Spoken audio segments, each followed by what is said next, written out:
أعوذ بالله من الشيطان الرجيم بسم الله الرحمن الرحيم واحلل عقدة من ألسنتنا. Amma ba'du, jamaah sekalian, alhamdulillah kita bisa bertemu kembali dalam kajian Ahad keempat ya. Setiap hari Ahad keempat, walaupun pekannya kalau saya hitungnya memang hari Ahadnya. Ini hari Ahad keempat ya. Nanti ada hari Ahad kelima hari bulan ini ya. Jarang-jarang ada, setahun mungkin cuma 4 kali. Pengajian hari Ahad keempat adalah pengajian seputar fikih muamalat, fikih yang menyangkut masalah bisnis, ekonomi, dan keuangan. Yang terakhir saya sampaikan adalah akad wakalah, ya. Dan sebelumnya saya membahas riba, dan riba ini kaitannya dengan masalah kaidah al-aslu fil muamalat al-ibahah, bahwa di dalam berbisnis itu prinsipnya boleh, kecuali ada dalil yang melarangnya. Tapi kalau dalam masalah ibadah, pada prinsipnya nggak boleh, kecuali ada tuntunan dari Rasulullah Sallallahu Alaihi Wasallam. Ini harus diulang-ulang dan harus dipahami. Konsep ibadah dan konsep muamalah dalam kaidahnya berbeda. Kalau ibadah mencari tuntunan dulu. Kalau ada tuntunan dari Rasulullah, kita ikutin. Kalau nggak ada, nggak usah. Ibadah mahdhuh maksudnya. Tapi kalau dalam masalah muamalah, kita boleh melakukan kreativitas dan inovasi. Menciptakan bisnis-bisnis baru boleh. Bahkan Rasulullah sendiri juga tidak melakukan apa istilahnya ya. Bukan berarti bisnis-bisnis di zaman Rasulullah itu merupakan kreativitas dari Rasulullah, bukan. Tapi sebagiannya itu adalah bisnis itu sudah ada di zaman Nabi, sebelum Nabi, kemudian di zaman Nabi masih bisa dilanjutkan. Ada yang diedit, diperbaikin, ada yang dilarang. Contoh yang diperbolehkan, transaksi jual beli menggunakan dinar dan dirham. Itu kan sudah ada sejak sebelum Nabi. Ketika ada Nabi, ya dinar dan dirham diperbolehkan. Tapi bukan inovasi dari Rasulullah. Yuk kita menciptakan mata uang yang namanya dinar, kan bukan dari beliau. Akad jual beli dan pesanan, sistem jual beli pesanan. Kalau zaman sekarang orang nyebutnya PO ya, pre-order. Jual beli pesanan itu juga sebelum Rasulullah ada, sudah dilakukan oleh orang-orang. Ketika Rasulullah ada, nah kemudian jual beli diedit ya, dijelaskan oleh Rasulullah. Kalau kamu mau jual beli, supaya yang sistem pesanan, supaya ada kejelasan waktu. Man aslafa fi syai'in falyuslif fi kailin ma'lumin wa waznin ma'lumin ila ajalin ma'lumin. Serah terimanya dipastikan kapan dan takarannya juga dijelaskan. Ini menunjukkan bahwa bisnis itu tidak harus mengikut kepada bisnis yang ada di zaman Nabi, tetapi kita boleh mengikuti bisnis sebelum Nabi dan boleh membuat bisnis setelah ada Nabi. Maksudnya setelah Rasulullah wafat, kita melakukan kreativitas bisnis-bisnis baru, boleh-boleh saja. Seperti perbankan, asuransi, ya, kemudian pasar modal, multi level marketing, pinjol atau fintech. Prinsipnya boleh-boleh saja, tapi jangan sampai melanggar batas-batas. Nah, batas-batasnya itu yang terpenting ada 3. Batas yang tidak boleh dilanggar ada 3, yaitu riba, maisir, sama gharar. Kalau mau disingkat biar gampang, maisir, gharar, dan riba disingkat dengan maghrib. Ya, biasanya pakai singkatan itu ya, biar gampang aja. Maghrib, maisir, gharar, dan riba. Riba sudah saya sampaikan, cukup panjang ya. Tapi tadi malam ada yang kemarin ada yang nanya, Pak Ustadz, ada yang bilang katanya kalau kita minta anak untuk mijetin, ya, katanya gini, dia bilang mau ngasih duit kepada anak tapi syaratnya mijetin dulu ya, katanya itu riba Pak Ustadz, katanya. Ada yang nanya ini kemarin ya, Sabtu subuh kemarin. Kata siapa? Ada sih, ya udah nggak usah disebutin namanya deh. Tapi dia bilang riba itu sampai seperti itu.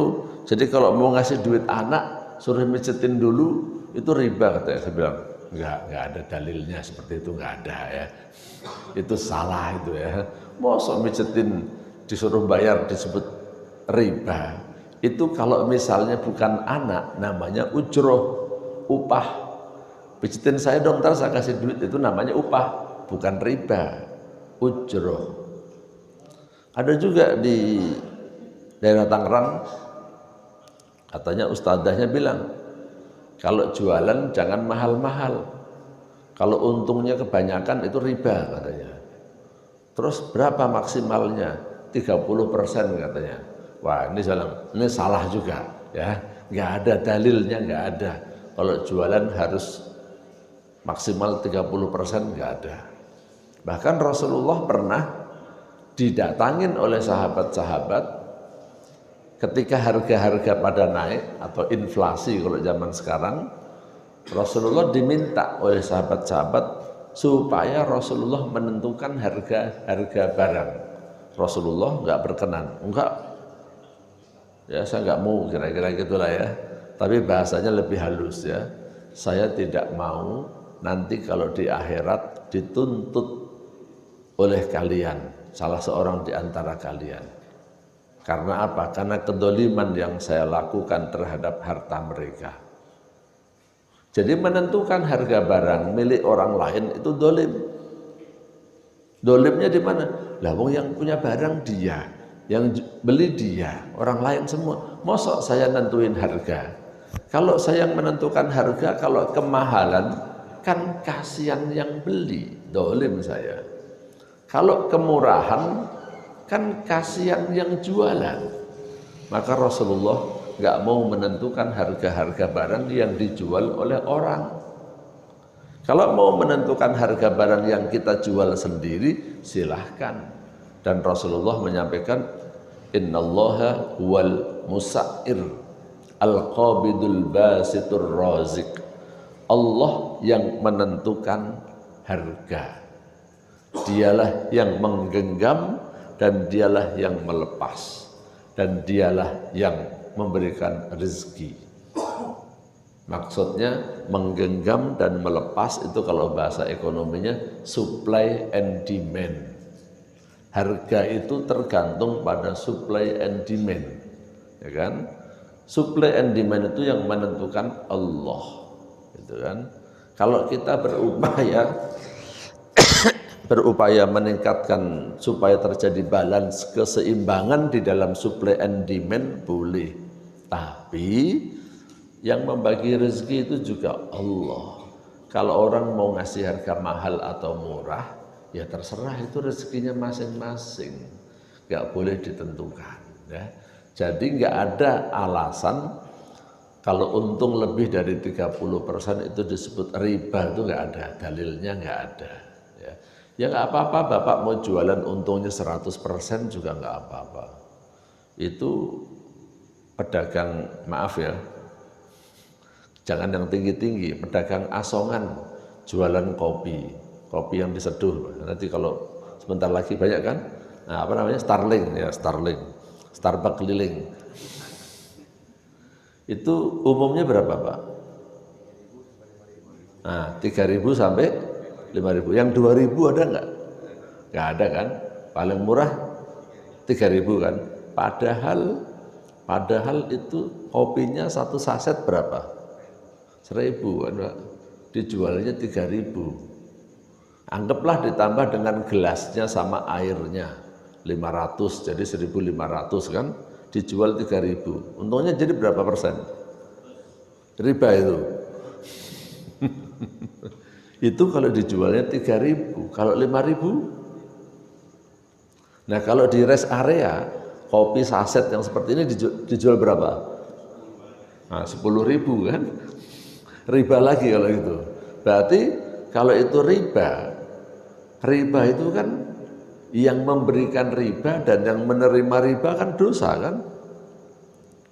Kalau itu disebut riba, berarti Bapak beli kopi Starling itu haram hukumnya itu.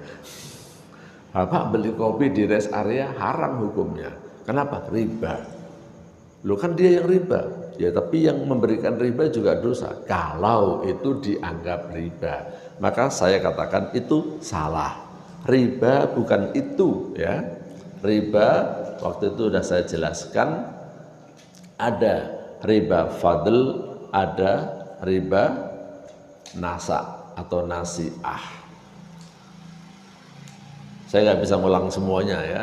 Riba fadl itu riba yang terjadi dalam transaksi jual beli barang yang sejenis tetapi ada kelebihan padahal barangnya sama. Misalnya jual beli beras dengan beras, gandum dengan gandum, emas dengan emas, rupiah dengan rupiah. Tuker itu maksudnya ya. Tapi takarannya tidak sama. Itu riba.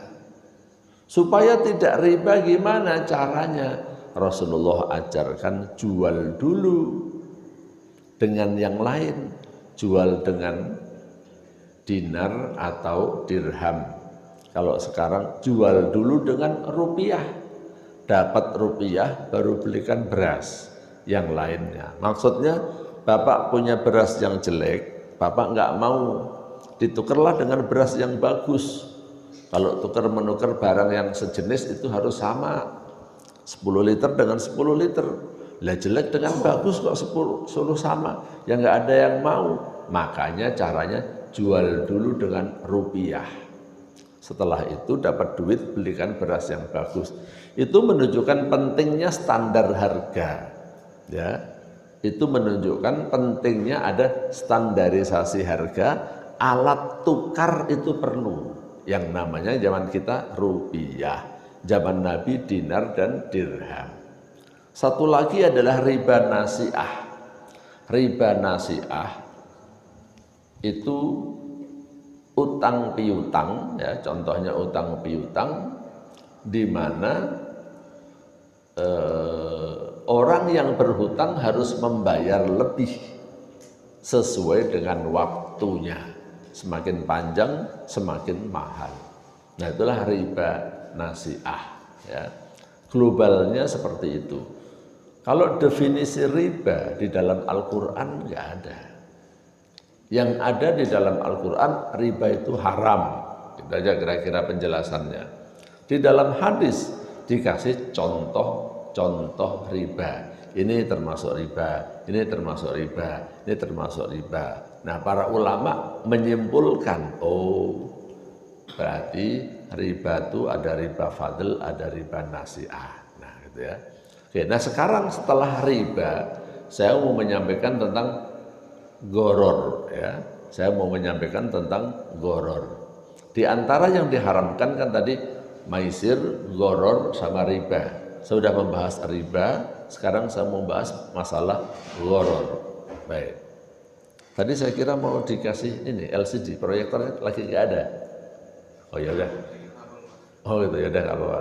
Tadi saya kasih muqaddimah sambil nunggu maksudnya. Tapi kalau ini nggak apa-apa. Yang penting insya Allah mudah-mudahan bisa dipahami. Ya. Goror itu artinya adalah tidak jelas. Ya. Jadi dalam bisnis itu nggak boleh kalau ada unsur ketidakjelasan. Bisnis itu harus jelas. Selain itu, gharar juga berarti penipuan. Ketidakjelasan aja nggak boleh, apalagi penipuan, jelas nggak boleh lagi ya. Jadi dalam bahasa Arab, gharar itu bisa berarti nggak jelas, bisa berarti penipuan. Dua-duanya itu diharamkan. Ya. Kalau mau didetilkan artinya gharar itu bisa jadi begini. Sesuatu yang nampak lahirnya bagus tapi hakikatnya tidak bagus. Itu juga artinya gharar. Ini bisa terjadi di dalam bisnis. Nanti kalau saya kasih contoh-contoh, mohon maaf Bapak jangan tersinggung ya. Nanti saya kasih solusi ya. Saya kasih solusi. Baik.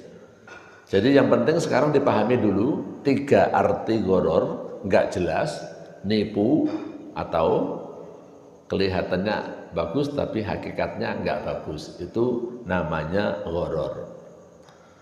Gharar ini dilarang berdasarkan hadis. Kalau riba itu dilarang berdasarkan ayat. Juga hadis. Tapi kalau gharar, Bapak cari dalilnya di dalam Al-Quran mungkin nggak ketemu. Adanya di dalam hadis. Yaitu hadis yang menyatakan bahwa Rasulullah Sallallahu Alaihi Wasallam naha an bai'il gharar. Rasulullah melarang jual beli yang mengandung unsur gharar.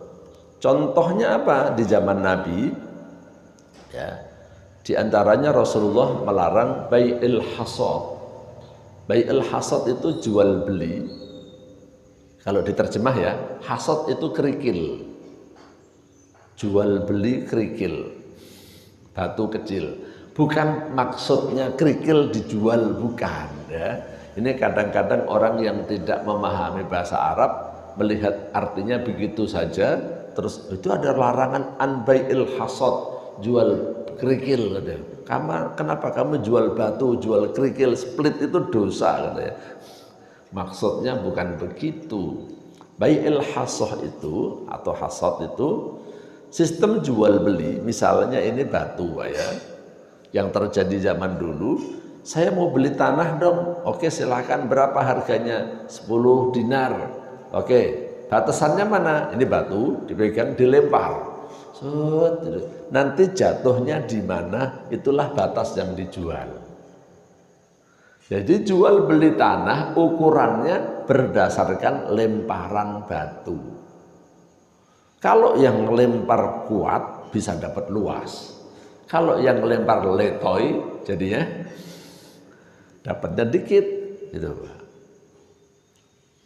Ada juga model jual beli yang model zaman sekarang namanya apa? The Well of Luck itu apa ya? Apa roda keberuntungan? Nah, The Well of Luck. Jadi barangnya ini rodanya diputer, nanti cara belinya pokoknya kita ngelempar pakai apa itulah, pakai panah mungkin, cetok, ya kan? Tapi rodanya diputer. Nanti jatuhnya di mana? Jatuhnya di angka 2 misalnya, tek. Nah, dilihatin cocokin. Oh, nomor 2 dapatnya air minum. Nah, ya kan?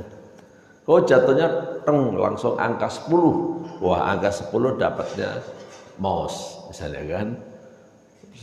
Tek angka 7 dapatnya HP. Nah, ini contoh jual beli yang disebut an bai'il hasad atau bai'il gharar. Jual beli yang mengandung ketidakpastian, ketidakjelasan. Jadi kalau saya membayar 10.000 dapat apa? Bisa dapat air minum, bisa dapat mouse, bisa dapat HP. Ya, itulah namanya gharar, ya, ketidakjelasan. Jadi kalau ada jual beli yang mengandung unsur gharar, maka ini tidak dibenarkan. Solusinya gimana? Saya sering bilang, kalau ada bisnis yang haram, Mestinya kita jangan bilang ini haram, terus tinggalin. Kalau saya nggak setuju dengan itu. Ini haram. Ya harus ditanya lagi, haramnya kenapa? Di mana haramnya? Terus gimana caranya supaya halal? Ya. Jadi kalau misalnya mengandung gorornya di mana? Di sini bagian ini. Kalau gitu gorornya dibuang supaya tidak haram. Sebab ini kan bisnis. Bisnis itu kita disuruh inovatif. Kalau bahasa lainnya, Rasulullah mengungkapkan dengan bahasa antum a'lamu bi umuri dunyakum. Kamu tuh lebih ngerti dengan urusan dunia kamu. Kreatif dong kalau urusan dunia. Jangan cuman nanya saya melulu, ya. Kamu harus kreatif dalam urusan bisnis. Jadi kalau ada yang haram, dianalisa haramnya di mana, kemudian berikutnya adalah membersihkan unsur haramnya. Kekurangan selama ini menurut saya, kekurangan orang belajar fikih muamalat selama ini adalah dia kalau ketemu muamalat yang haram terus rame-rame tinggalin. Akhirnya meninggalkan bisnis itu. Ini kenapa haram? Gak mau deh sini. Ini haram. Gak mau deh. Akhirnya bisnis ini yang mengambil siapa? Yang menjalankan siapa? Kalau saya bilang ini haram nggak boleh tinggalin, ini haram nggak boleh tinggalin. Akhirnya yang mengambil peluang bisnisnya siapa? Orang lain, ya kan? Karena kita nggak ada kreativitas. Biar gampang, saya kasih contoh sebelum sampai kemana-mana. Contoh bisnis perbankan. Dulu para ustadz ada yang mengatakan bank itu haram. Kenapa bank itu haram? Karena bank itu riba. Itu kan? Kalau gitu gimana? Jangan nyimpen uang di bank. Jangan buka rekening di bank. Yang kaya jangan membuka usaha bank. Ini contoh yang salah. Ini contoh yang salah. Bapak saya tanya, apakah bisnisnya perbankan yang tidak syariah sekalipun semuanya haram atau tidak, Pak?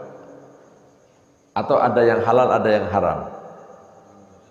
Saya ulang lagi, bisnisnya bank konvensional bukan bank syariah. Apakah semuanya haram atau ada yang haram dan ada yang halal? Ada yang halal, ada yang haram. Contoh yang halal apa? Transfer. Nah, itu contoh.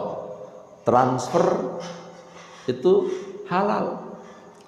Ibaratnya bapak menyuruh, ini loh, anterin ke sono, ya kan?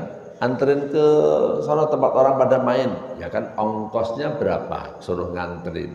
Sama dengan orang suruh nganterin duit, ya kan? Cuman dengan sistem yang sekarang udah canggih, ya nggak usah dianterin uangnya ke sono, udah ada hitung-hitungannya aja kan? Nah, bapak boleh transfer, tapi bapak bayar ya jasa transfernya. Itu kan halal. Ujroh namanya, upah. Apalagi selain transfer, transaksi di bank yang tidak haram. Apa? Contoh lain apa? Selain transfer. Apa itu? Oh, biaya admin. Oke, biaya admin dalam rekening bulanan itu maksudnya ya. Oke, ketika bapak punya rekening ada adminnya Rp10.000 per bulan, boleh juga, itu namanya juga ujroh ya, termasuk dalam kartu kredit biaya annual fee ya, administrasi tahunan itu juga boleh, fatwanya juga sudah ada. Apalagi Pak? Deposit box. Nah, menyewakan tempat. Deposit box itu bukan deposito Pak ya, karena ada orang Ada kadang-kadang yang nggak tahu dikiranya deposito ya. Deposit box itu kotak tempat penyimpanan. Jadi di bank itu ada kayak locker, laci ya, yang disewakan. Namanya safe deposit box. Ya. Kalau Bapak misalnya punya barang-barang berharga, simpen di situ. Simpen di situ, nanti bayar setahun berapa.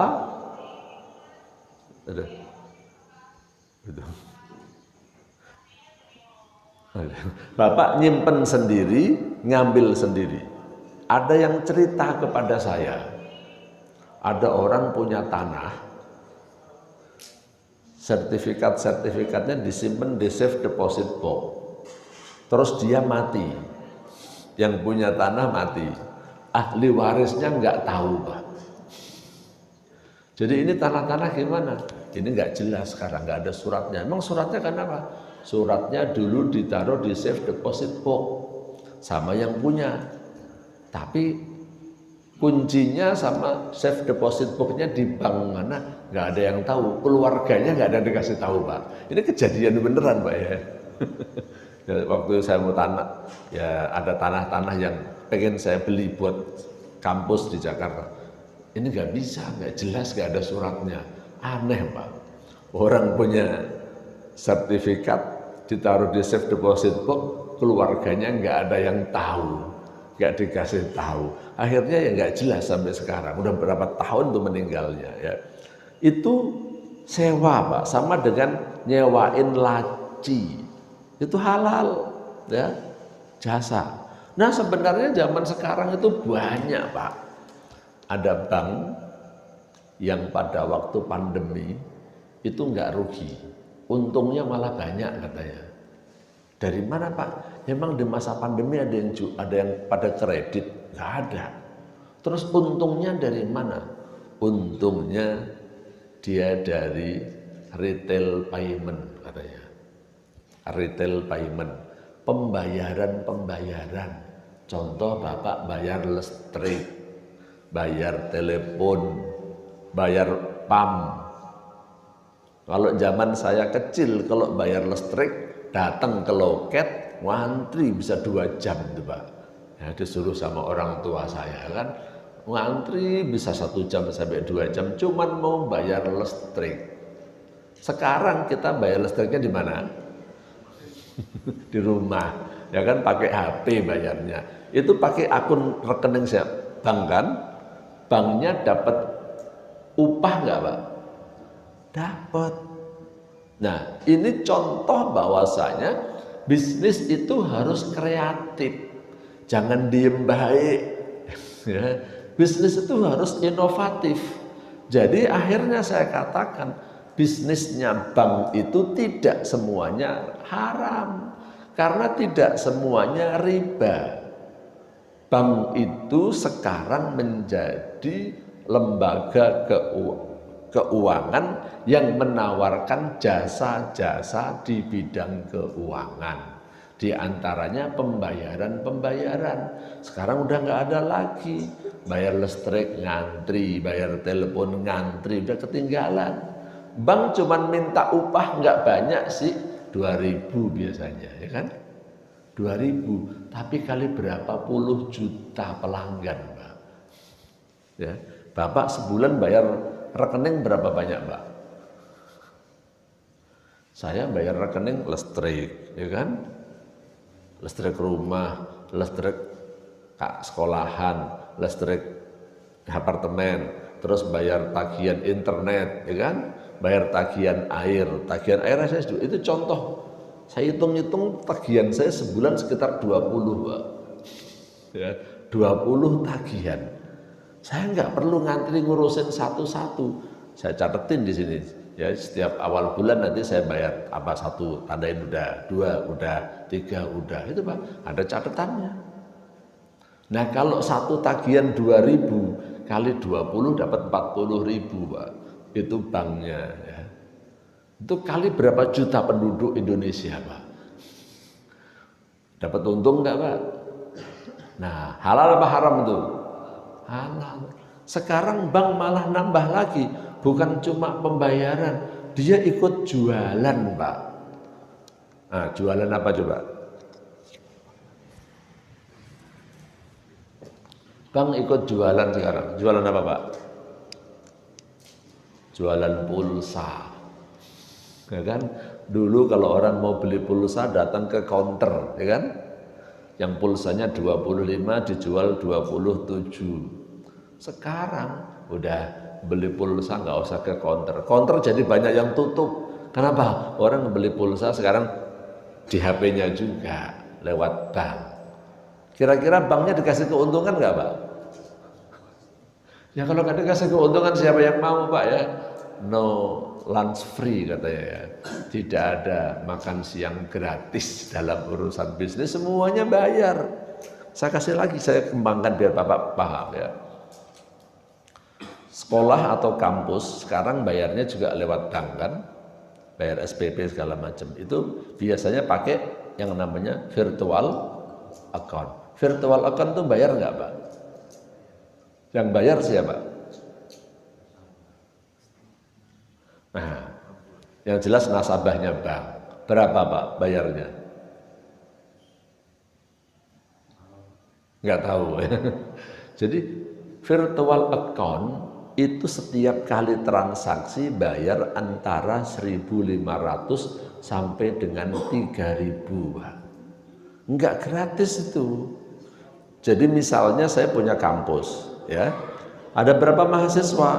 1.000 mahasiswa. Mahasiswa saya sekitar 1.200. Itu setiap kali mahasiswa bayar, klik gitu kan.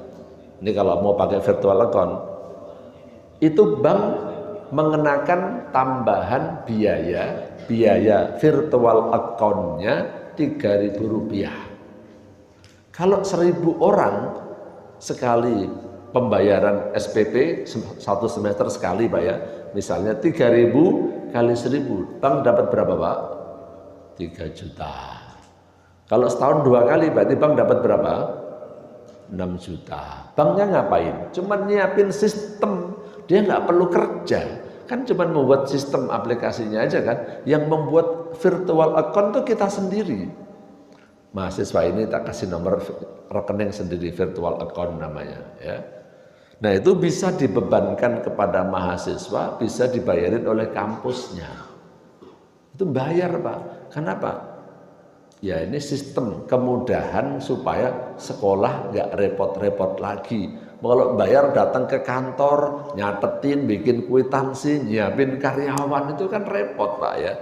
Dengan sistem pembayaran di bank virtual account, sekolahnya, kampusnya itu nggak repot dan nggak ketuker-tuker, semua catatannya ada di bank. Itu, Pak. Itu nggak gratis, Pak. Halal apa haram tuh?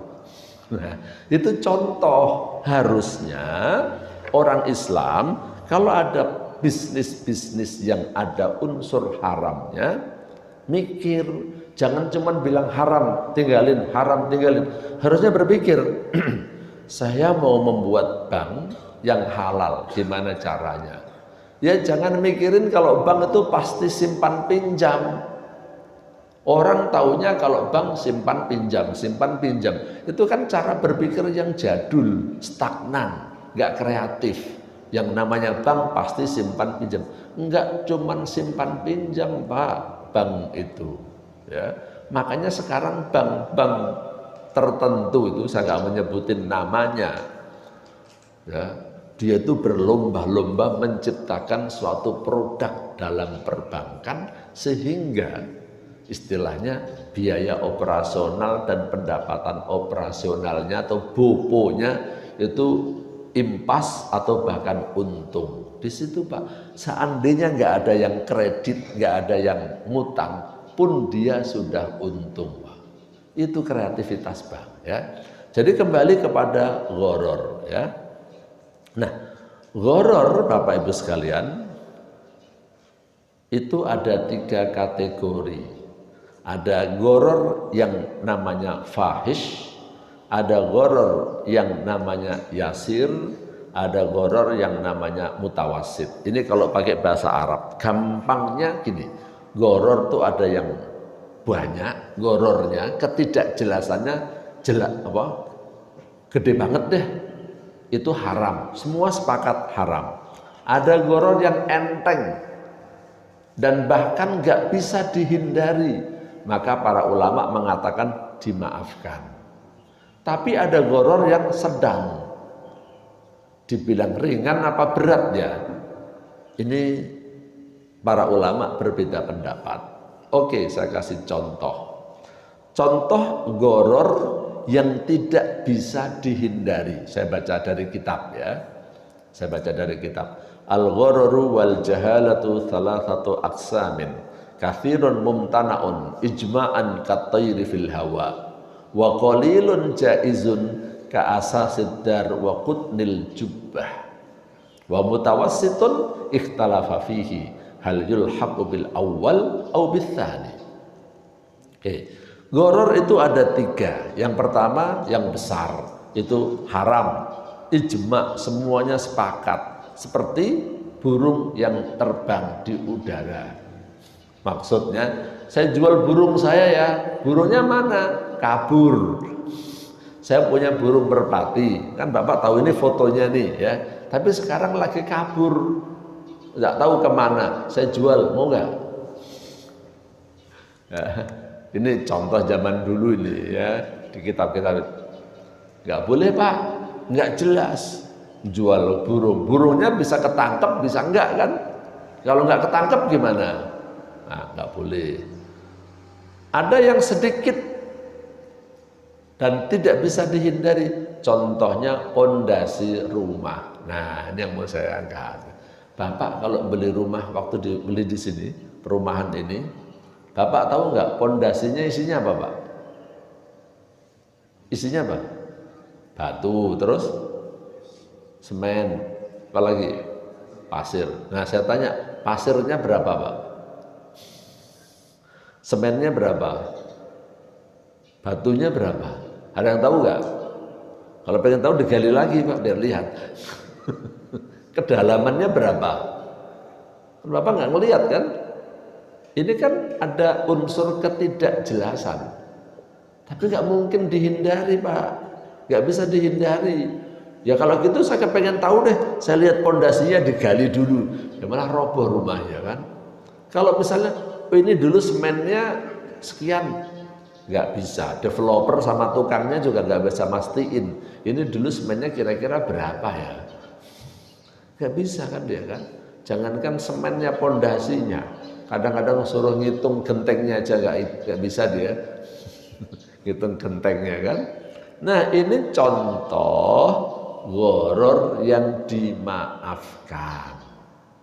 Nggak bisa dihindari dan sulit.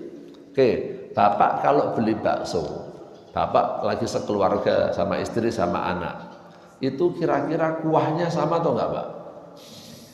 Antara kuah yang bakso buat Bapak dengan bakso buat istri, sama apa enggak? Sambelnya, nah itu harganya sama atau beda? Berarti haram itu Pak ya. Ada gharar. Ini gharar yang dimaafkan. Ya, sambelnya ambil aja sendiri deh. Nah itu kan. Ada yang minta sambelnya dikit aja ya. Sedikit itu berapa sih? Kadang-kadang ada orang bilang sedikit ya. Kok pedes? Kan saya tadi bilang apa? Nggak pedes. Ya nggak pedes Pak. Ini tadi saya kasih cabai cuma satu udah pedes. Ya menurut Bapak pedes, menurut penjualnya nggak pedes. Pedes tuh kalau 10 cabainya, gitu kan? Ya kan? Ini gharar. Bapak protes. Saya nggak mau kan, saya mintanya nggak pedes. Menurut pedagangnya udah nggak pedes, tapi menurut Bapak masih pedes, gitu kan? Gharar ini kan? Makanya yang jelas kalau perlu Pak saya nggak pakai cabai, saya cabainya 1. Cabainya 2, cabainya 3. Nah itu contoh kalau mau jelas ya. Tapi sekali lagi ini termasuk gharar yang yasir. Ini dimaafkan. Ada gharar yang sedang. Ini yang para ulama berbeda pendapat.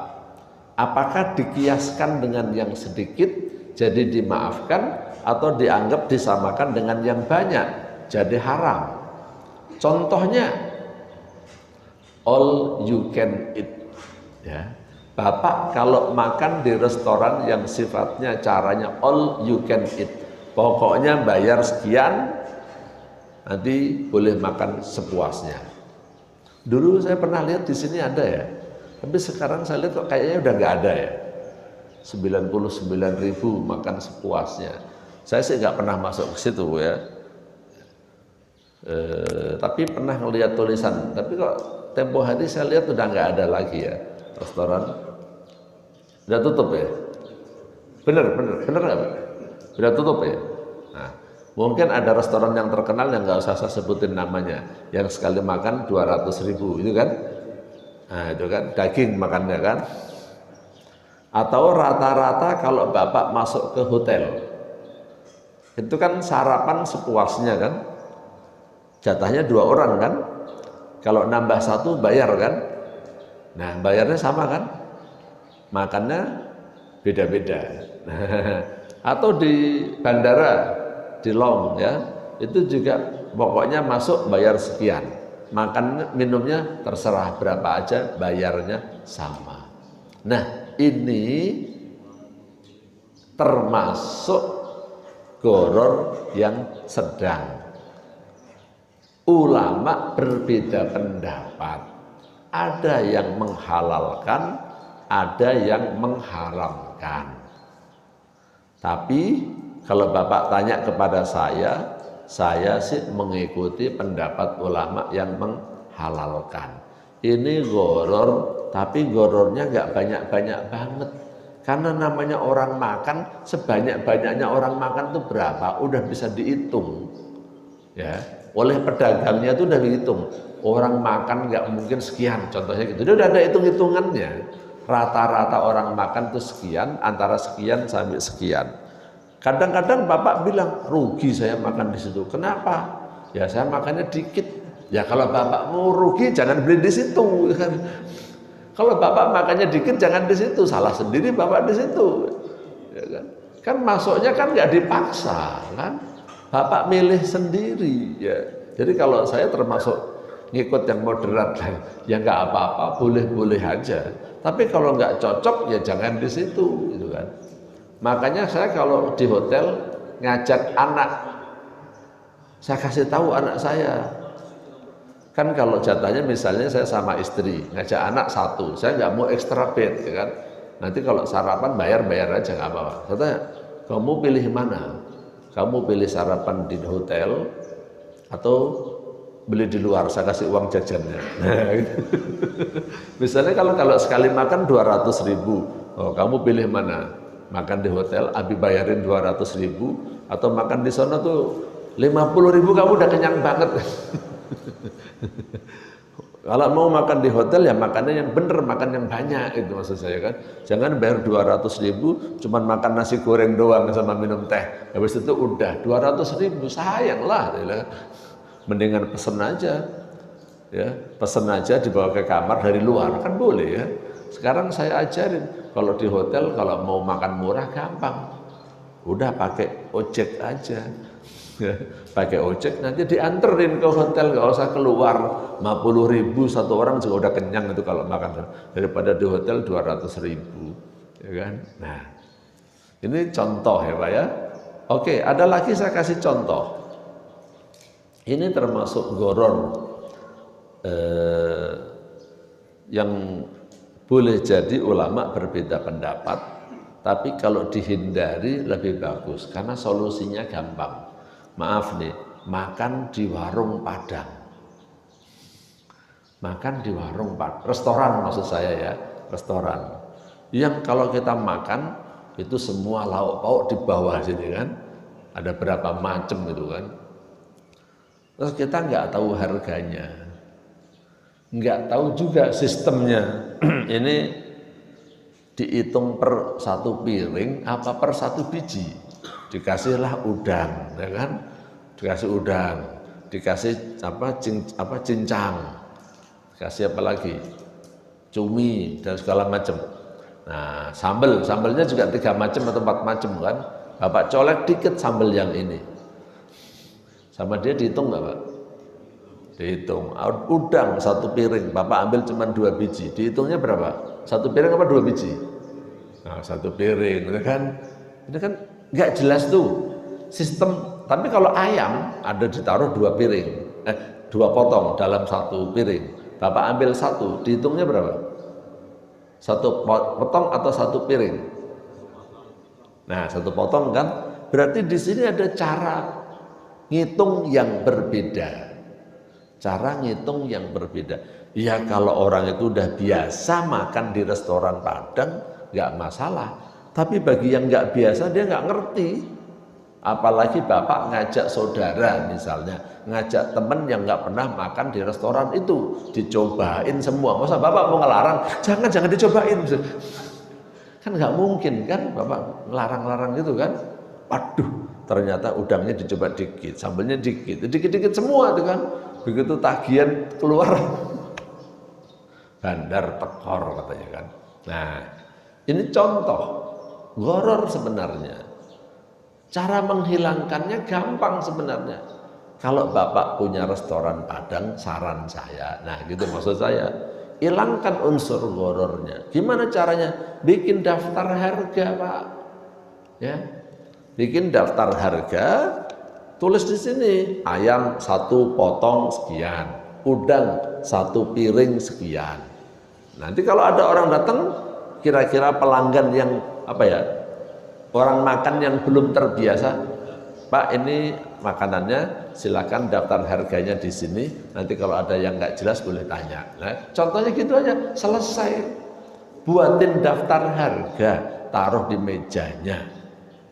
Kalau perlu ditambahin omongan dikit, Pak ini daftar harganya, kalau ada yang nggak jelas boleh tanya. Nah, gitu aja, panggil saya. Contohnya begitu.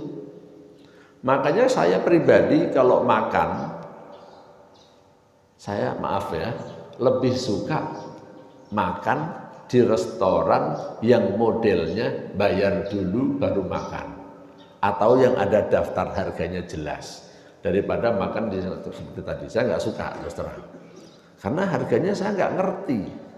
Apalagi kalau dalam perjalanan kan kita nggak familiar dengan restoran-restoran itu kan. Tahu-tahu harganya, bayangan saya misalnya 200.000 ternyata 500.000 misalnya kan. Bayangan saya 50.000 ternyata 200.000. Saya merasa dalam tanda kutip tertipu kan. Kalau terpaksa bapak makan di restoran yang bapak belum biasa dan bapak nggak tahu harganya, solusinya apa? Solusinya tanya dulu harganya berapa. Contoh, terakhir saya melakukan perjalanan hari kemarin, Selasa, Rabu, Kamis, saya pergi ke Anyer. Walaupun saya tinggal di hotel, ya hotel kan dikasih makan kalau sarapan kan, malam enggak kan? Malam saya ke rumah makan, saya tanya dulu Pak harganya. Ini baru kemarin, Selasa, Rabu, Kamis ya. Saya tanya dulu, oke makan nasi goreng berapa 1 porsi? Sekian, oke beli saya bilang. Ya, saya tanya dulu. Jangan sampai saya makan, bayangan saya sekian, ternyata hasilnya sekian, kan? Nah, gharar itu. Supaya tidak terjadi gharar, solusinya gitu aja, selesai. Mohon maaf, bukannya duit saya nggak cukup, kira. Ya, tapi menghilangkan unsur ghararnya caranya seperti, sekarang kan nggak pakai duit bisa kan? Sekarang belanja 50.000 aja pakai HP bisa kok ya kan? Saya sengaja kalau belanja gitu bisa pakai QRIS Pak, bisa ya udah pakai QRIS saja kan, biar terbiasa orang pakai QRIS. QRIS itu kan belanja 50.000, 60.000 kan bisa pakai HP kan, pakai rekening kita kan. Semua orang umumnya kan sekarang udah pakai HP kan, pada umumnya punya rekening. Rekening itu Pak, asal Bapak ada internet bankingnya, itu ada QRIS-nya. Semua bisa ada menu pembayarannya. Pakai kode QRIS itu, udah bayar pakai itu bisa. Artinya nggak khawatir duitnya nggak cukup. Kalau duitnya yang di kantong nggak cukup, ya bayar pakai QRIS saja udah gampang ya kan. Apalagi belanjanya sampai 200, 300, 50.000 aja udah bisa Pak pakai QRIS ya. Nah, ini contoh solusi bagaimana kita menghadapi transaksi-transaksi yang gharar bisa dihilangkan Pak ya. Jadi saya tidak mengharamkan restoran yang all you can eat, restoran Padang yang model tidak, tapi supaya sesuai dengan syariah, tidak ada gorornya, caranya dibuat jelas. Jangan dibuat goror, supaya halal. Kalau bisa menghindari khilafiyah itu lebih baik. Demikian kajian tentang goror. Silakan kalau ada yang mau bertanya. Oh, silakan. 1, 2 berdekatan. Mana yang duluan, silakan. Silakan. Enggak goror, ketahuan kok siapa duluan. Silakan. Ada 2 pertanyaan satu. Yang pertama yang kalau terkait riba kan baik yang memberi maupun yang menerima kan dua-duanya terkena dosa. Tapi kalau yang goror tadi, itu apakah yang menjual aja atau yang membeli? Jadi kalau yang membeli kan korban kan. Berarti berlaku untuk yang penjualnya untuk membeli. Oke. Kedua, pertanyaannya masih terkait yang horor. Itu kalau pas kita ke mall kan ada tempat mainan anak-anak kita beli kartu, kemudian kayak simpel itu kayak ambil kertas, ambil permen kan? Ya. Sekali poinnya kan yang dipotong sama kan? Tapi dapat permennya kan beda-beda kan? Nah itu statusnya gimana? Kayak banyak permainan kayak apa lotari atau apa itu kan ada tiketnya kita bisa tukerin, itu kan tergantung untung-untungan juga kan? Nah itu status hukumnya seperti apa? Oke, saya jawab dulu ya. Yang pertama, kalau ada transaksi yang goror, yang dosa siapa? Kalau dalam riba, yang dosa kan kedua-duanya. Kalau goror gimana? Tergantung jenisnya, Pak. Kalau goror itu penipuan, namanya penipuan kan yang ditipu nggak ngerti. Kalau yang ditipu nggak ngerti, ya yang ditipu tidak dosa. Sama dengan riswah dan palak dan pemalakan itu beda. Kalau riswah itu saya ngasih duit seseorang supaya orang itu memberikan fasilitas kepada saya yang tidak seharusnya, mengambil hak orang lain atau mengambil yang bukan hak saya. Tapi kalau dipalakin beda. Bapak bayar, kalau nggak bayar barangnya nggak saya kasihin misalnya, itu beda ya. Jadi dalam masalah goror yang sifatnya penipuan, maka yang ditipu tidak dosa. Tapi kalau goror yang sifatnya ketidakjelasan dan Bapak tahu itu tidak jelas, kalau ada transaksi yang mengandung unsur goror, Bapak tahu. Kan Bapak tahu kalau transaksi ini goror dan goror itu dilarang Rasulullah. Bapak nekat ngejalanin, nah itu ikut dosa. Ini transaksi ada gorornya, nggak apa-apa deh. Misalnya kan saya ikhlas kok, misalnya kan. Sama dengan zina kan haram, nggak apa-apa, saya butuh kok, misalnya kan. Halal apa haram, Pak? Tetap haram kan, walaupun ikhlas. Ya, jadi bukan masalah ikhlas nggak ikhlasnya. Ya. Tapi karena ada unsur gorornya, ya Bapak jangan mau. Jadi kalau ada transaksi-transaksi yang mengandung unsur goror, karena ini dilarang Rasulullah, Bapak jangan mau. Tapi kalau Bapak bisa menghilangkan unsur gorornya, caranya hilangin unsur gorornya. Contoh tadi saya beli nasi goreng, ini baru loh Pak, bukan istri saya saja ya. Saya kalau istri saya udah paham ya. Saya kalau mau makan di tempat yang tidak terbiasa, saya selalu nanya harganya berapa, gitu loh kan, supaya jelas, supaya nggak goror. Jadi kalau saya misalnya maksain makan, asumsi saya nasi goreng misalnya 15.000, ternyata 40.000, wah saya ditipu kayak kan. Padahal dia kan nggak nipu kan sebenarnya, kan memang harganya di sini 40.000 Pak nasi goreng, bisa jadi begitu kan? Sayanya aja yang nggak ngerti. Nah, makanya goror tidak bisa disamakan dengan riba, dua-duanya pasti dosa, tidak ya. Jadi kalau saya lebih mengarahkan pada solusi supaya tidak terjadi goror. Nah, kalau yang ada di kid zone atau di mall-mall itu ada transaksi-transaksi yang di tempat mainan lah ya, itu memang banyak yang mengandung unsur goror. banyak yang mengandung unsur gharar. Ya maklum saja kan pebisnisnya kan bukan orang muslim, ya kan? Pebisnisnya bukan muslim. Kemudian dia kan tidak peduli syariah ataupun tidak syariah. Contoh yang saya ngelihat aja ya, yang saya tahu, yang saya paham.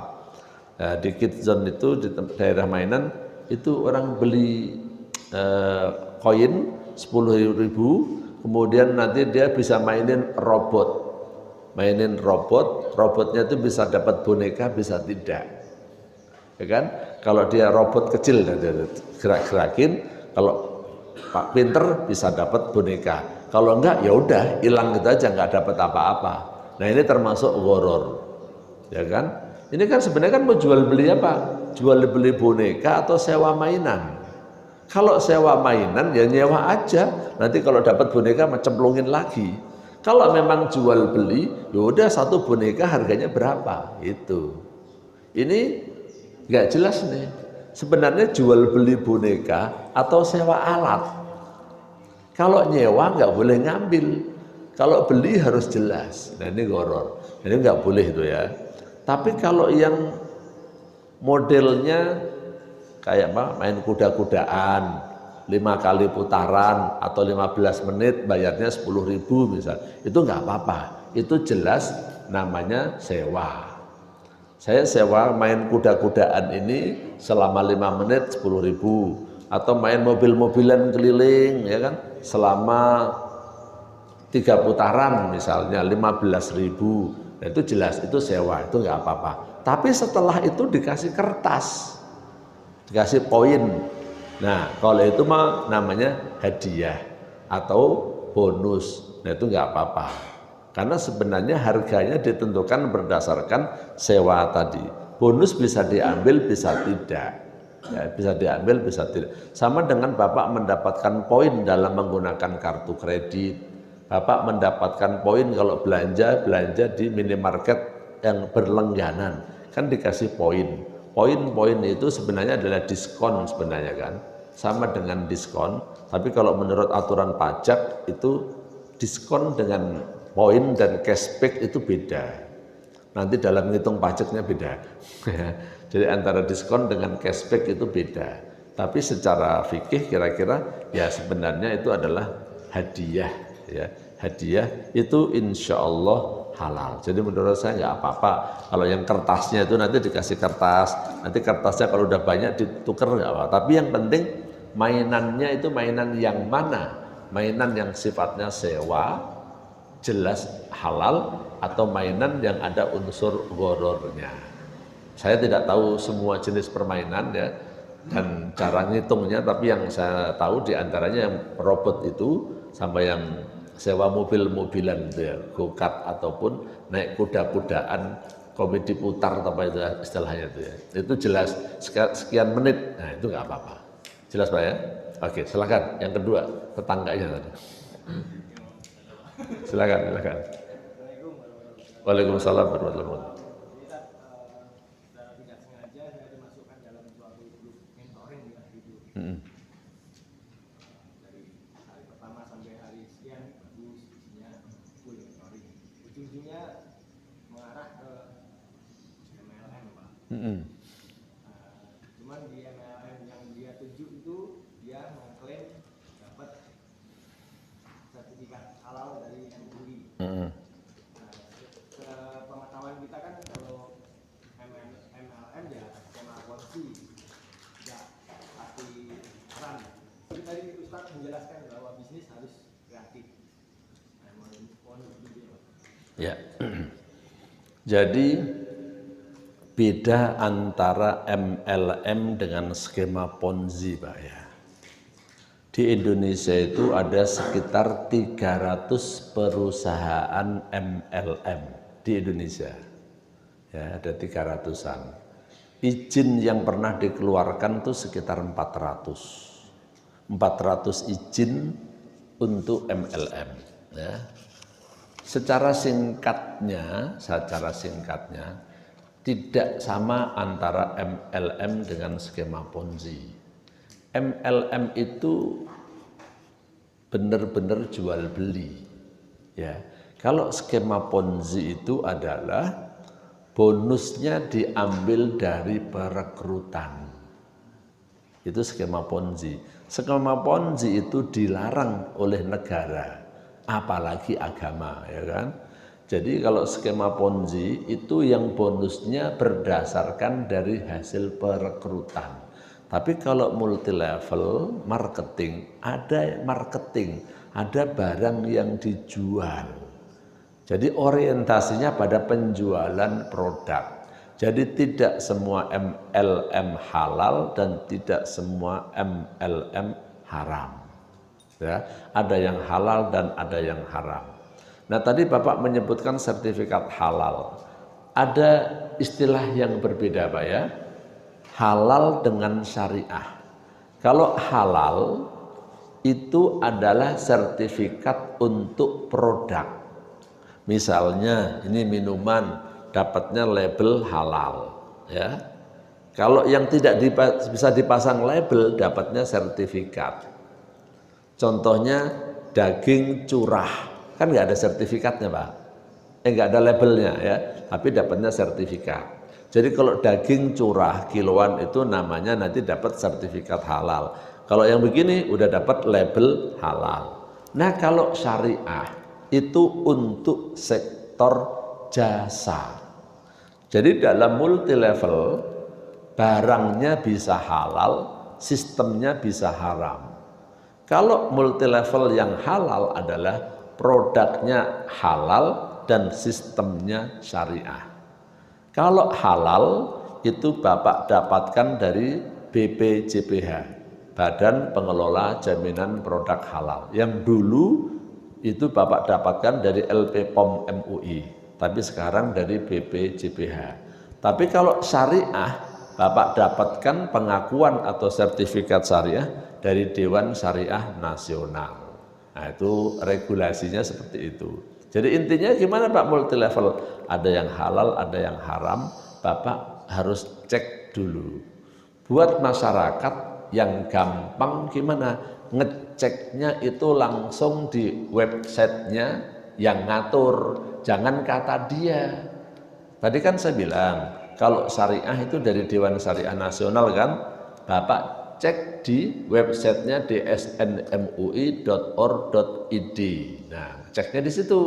Nanti ada daftar senarai perusahaan bersertifikat, ada daftar perusahaan yang sudah mendapatkan sertifikat syariah ada di situ, ceknya di situ. Kalau Bapak mau tahu ini sebenarnya halal atau tidak halal, Bapak cek di websitenya BPJPH. Kalau zaman dulu LP POM MUI. Jadi intinya saya katakan tidak semua multi level itu halal dan tidak semuanya haram. Dari 300 multi level marketing yang sudah mendapatkan sertifikat syariah itu baru 12. Nanti Bapak bisa cek. Apakah yang tidak mendapatkan sertifikat syariah itu pasti haram? Jawabannya enggak juga. Ya. Saya tidak mengatakan yang tidak mendapatkan sertifikat syariah pasti haram, enggak. Harus dicek dulu sistemnya bagaimana, kemudian produk yang dijualnya apa. Nah, itu caranya. Jadi kalau mau bahas ini panjang. Ya. Alhamdulillah disertasi saya ketika saya ngambil S3 itu tentang ini, Pak. Tentang fatwa ulama mengenai multi level marketing. Nah, ini kalau Bapak dalam bidang profesi dan karir, ini cerita saja buat anak-anak Bapak ya. Kalau mau mencari karir, itu cari karir yang langka.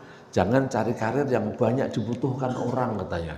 Contohnya yang banyak itu apa? Akuntan. Akuntan itu yang dibutuhkan memang Pak ya. Tapi banyak banget akuntan itu masalahnya. Jadi harus bersaing Bapak. Ya. Misalnya apalagi sarjana hukum. Sarjana hukum memang keren Pak, tapi pesaingnya banyak. Ahli hukum itu banyak. Bapak kalau nggak pinter-pinter banget, nggak ngetop banget, ya kalah dengan mereka. Nah ini bidang karir Pak. Saya kuliah S3 memang niatnya untuk karir. Saya bikin disertasi cari yang aneh. Kalau saya mau menulis tentang perbankan, udah banyak ahlinya. Tentang asuransi, udah banyak ahlinya. Tapi kalau tentang multi level marketing, belum banyak ahlinya. Makanya saya sengaja nulis tentang multi level marketing. Karena pakarnya masih sedikit. Nah, sehingga Pak, bermanfaat banget buat karir saya. Setelah disertasinya jadi, saya kasih tahu kepada perusahaan-perusahaan itu, ya dengan cara saya, sampai akhirnya apa? Akhirnya mereka minta kepada saya untuk jadi konsultannya.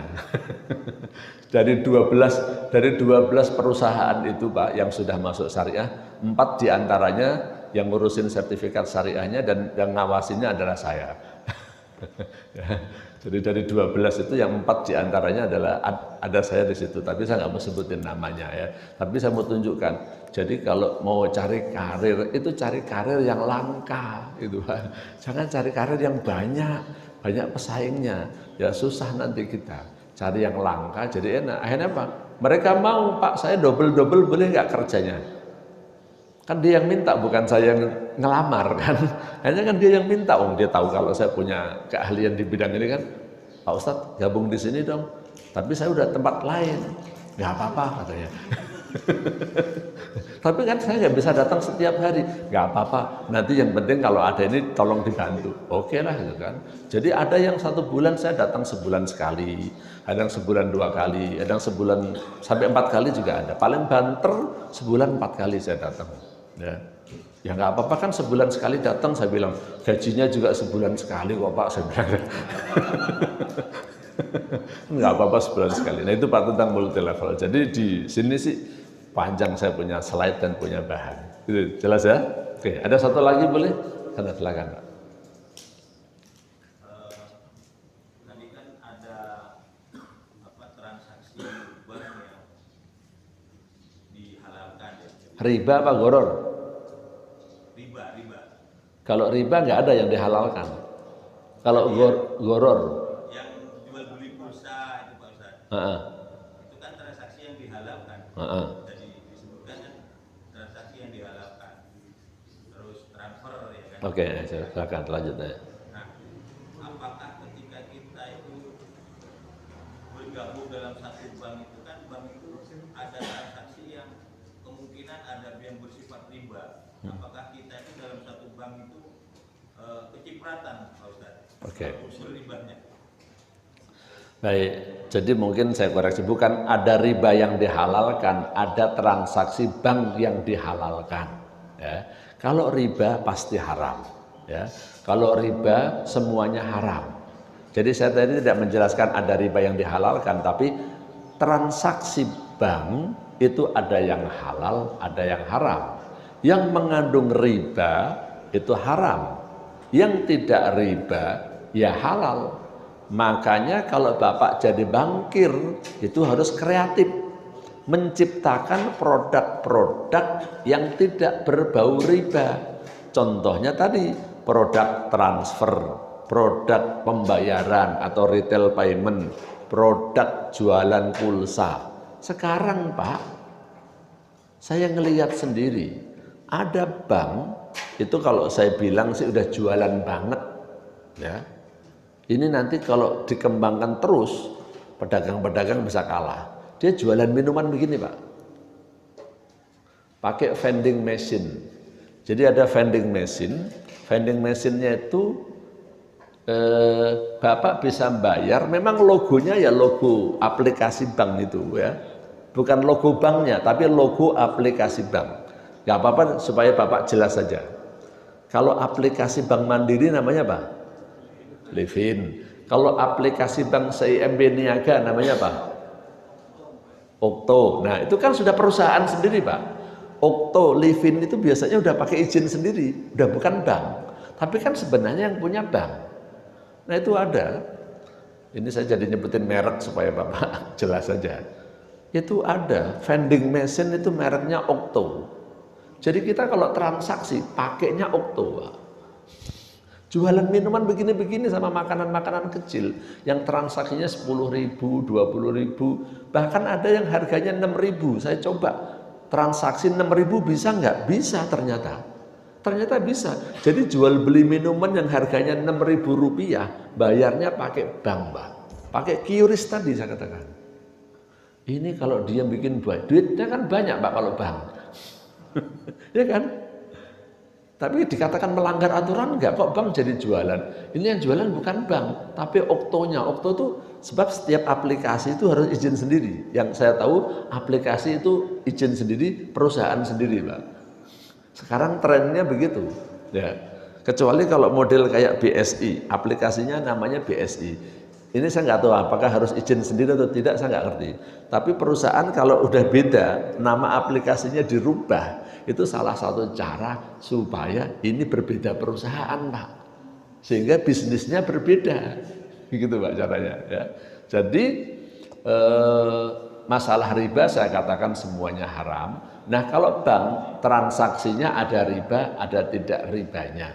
Nah, sekarang kalau orang bergabung dengan bank, jadi nasabah atau jadi karyawan, Pak, maksudnya? Nasabah. Jadi nasabah, ya. Jadi nasabah, apakah haram? Kalau Bapak transaksinya yang haram ya pasti haram. Kalau Bapak masuk ke bank itu, transaksinya yang halal-halal saja, Bapak mau transfer, ya kan nggak apa-apa ketika Bapak mau mentransfer. Bapak mau beli pulsa, ya nggak apa-apa.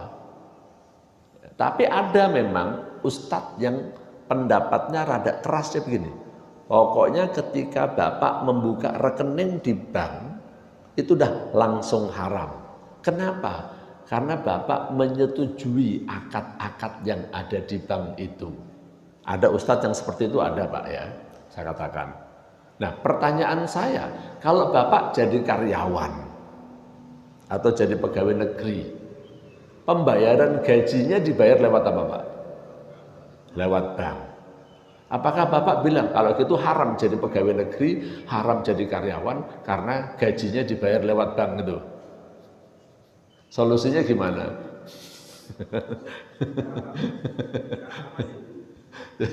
Jadi nggak usah terima gajinya gitu ya? Jadi kalau saya sih, saya bilang yang haram itu kan transaksi bunga, Pak, karena bunga itu riba. Kalau saya nggak dapat bunga gimana? Nah, jadi kalau saya digaji, duitnya langsung saya pindahin ke bank syariah. Misalnya saya dapat gaji dari bank yang bukan syariah. Tanggal 25 gajian kan, Pak, ya? Bentar lagi, Pak, ya. Tanggal 25 Bapak lihat gajinya udah masuk belum? Udah. Bapak buka satu bank lagi, bank yang syariah. Begitu dapat gajian dari bank konvensional, tinggal pindahin ke bank syariah. Tinggal saldonya 200.000 atau 500.000, yang menjadi kewajiban kan harus ada saldo. Udah, kalau Bapak cuman saldonya 500.000, 200.000, dapat bunga nggak? Yang ada malah dipotong kan, karena di bawah biaya minimal kan. Seandainya ada, paling juga cuma Rp10, Rp20, Rp200. Solusinya seperti itu. Jadi kalau menurut saya, zaman sekarang ini gitu ya, nggak bisa dipukul rata. Orang yang punya rekening di bank konvensional langsung haram gitu, enggak. Tapi saya tetap menyarankan kalau Bapak membuka rekening, ya rekening di bank syariah. Tapi tidak berarti setiap orang yang punya rekening di bank konvensional pasti kena ribanya. Pertanyaan saya sekarang, saya balik. Ini terakhir ya. Bapak tahu lembaga zakat seperti Dompet Duafa, tahu ya?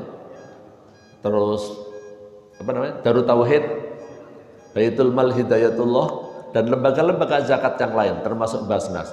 Itu kalau dia mencantumkan rekening, kalau mau kita bayar, ada rekening bank konvensionalnya enggak? Ada, berarti riba dong. Jadi lembaga zakat dan riba itu ya. Jadi kondisinya, Pak, ya, Indonesia ini luas, bank syariah itu masih terbatas coverage areanya. Karena Bapak tinggal di Bogor, bank syariah enggak masalah. Coba Bapak pergi ke Jawa, di kampung-kampung.